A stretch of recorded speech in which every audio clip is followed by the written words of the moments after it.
Hey everybody, this is a clip from the latest episode of the Randi Rhodes Show. If you want the full episode, you can watch live on Free Speech TV, Dish Channel 9415, DirectTV 348, Sling, Roku, and AppleTV.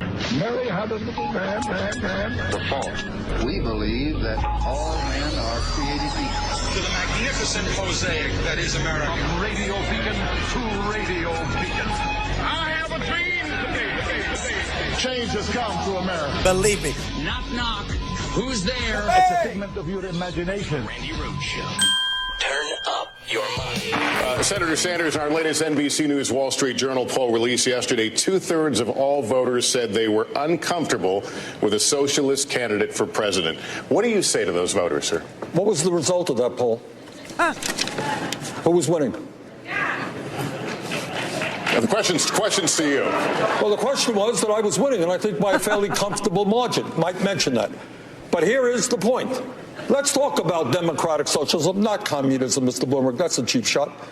Let's talk about democratic. Let's talk about what goes on in countries like Denmark, where Pete correctly pointed out they have a much higher quality of life in many respects than we do. What are we talking about? We are living in many ways in a socialist society right now. Problem is, as Dr. Martin Luther King reminded us, we have socialism for the very rich, rugged individualism for the poor. Wait a second. Let me finish.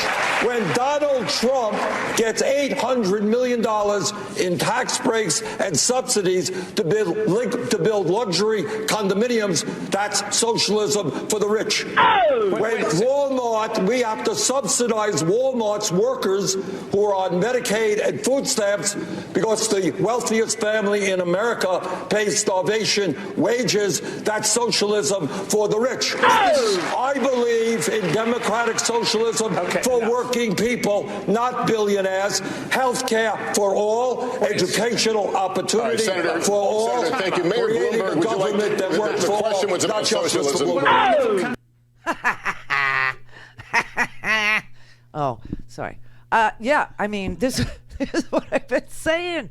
I call it socialism in reverse. I call it socialism backwards. Okay, that's what we have here in this country. Subsidies on the front end for the most profitable companies, like fossil fuel. The fossil fuel industry we subsidize on the way in, and on the way out, they pay no taxes. What a great plan for working people. What a good system of governance that is. I mean, Bloomberg, these tax havens, I mean, it's just subsidized, for developers on the front end and no taxation on the back end. Walmart, subsidized on the front end. Amazon, subsidized on the front end to build a warehouse in your community that's going to be run by advanced robotics. And then on the back end, no taxes. I mean, this is the triple play. This is truly the triple play. You subsidize them to move in, then you let them stock the whole place with no workers at all, just advanced robotics, so no one has a job. And then on the back end, no taxes so that they don't have to build a school, they don't have to build a road. We do it for them. In fact, in the front end, sometimes we promise them we'll build them a road if they just put the robotic warehouse. It's crazy. This is nuts. This is socialism in reverse. And people are so afraid of democratic socialism, which isn't socialism. It means providing basics to every citizen who pays taxes. Amazon is not a citizen. Companies are not citizens. They don't pay taxes, for God's sake. There are lists in all the homeworks, that I've put out in the last, 2 weeks of the top 91 companies that pay no taxes, the top 100 companies that pay no tax, the top 500 tax avoiders.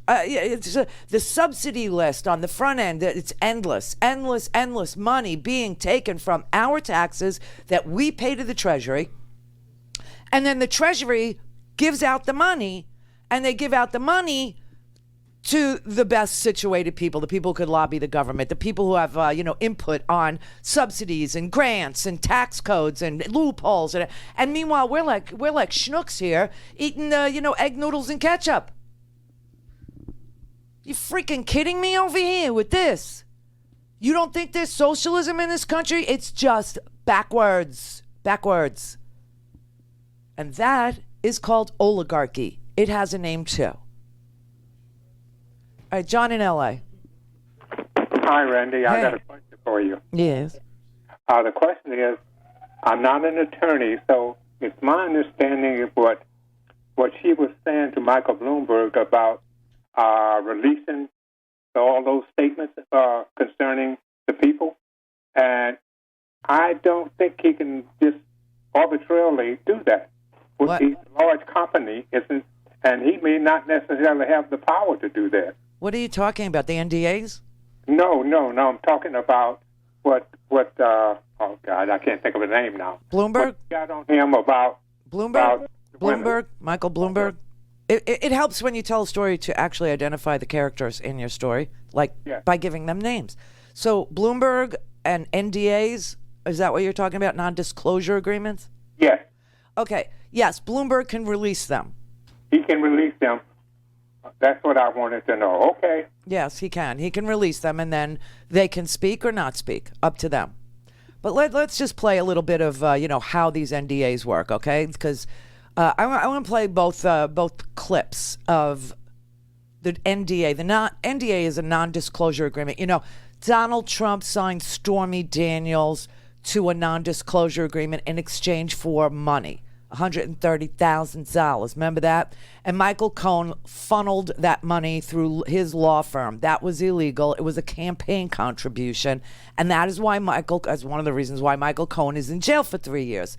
Donald Trump, in that case, is an unindicted co-conspirator. And the only reason why he's an unindicted co-conspirator is because he's president. And the Office of Legal Counsel has a memo, not a law, just a memo saying, guess what? You can't indict a sitting president. So this is the way we operate our country. Hey, great.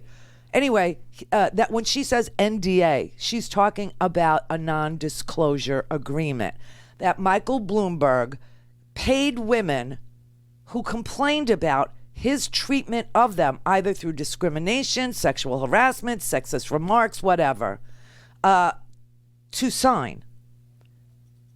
I hope you heard what his defense was. I've been nice to some women. That just doesn't cut it. The mayor has to stand on his record, and what we need to know is exactly what's lurking out there. He has gotten some number of women, dozens, who knows, to sign non-disclosure agreements, both for sexual harassment and for gender discrimination in the workplace. So, Mr. Mayor, are you willing to release all of those women from those non-disclosure agreements so we can hear their side of the story? Look at him. Look how flustered he is. He's outside his bubble. We have a very few non-disclosure agreements. How many is that? Let me finish. How many is that? None of them accuse me of doing anything other than maybe they didn't like the joke I told. And let me just put, there's agreements between two parties that wanted to keep it quiet, and that's up to them. They signed those agreements, and we'll live with it. So wait, when you say it is up to, I just want to be clear. Some is how many? And when you say they signed them and they wanted them, if they wish now to speak out and tell their side of the story about what it is they allege, that's now okay with you? You're releasing them on television tonight? Senator? No. Is that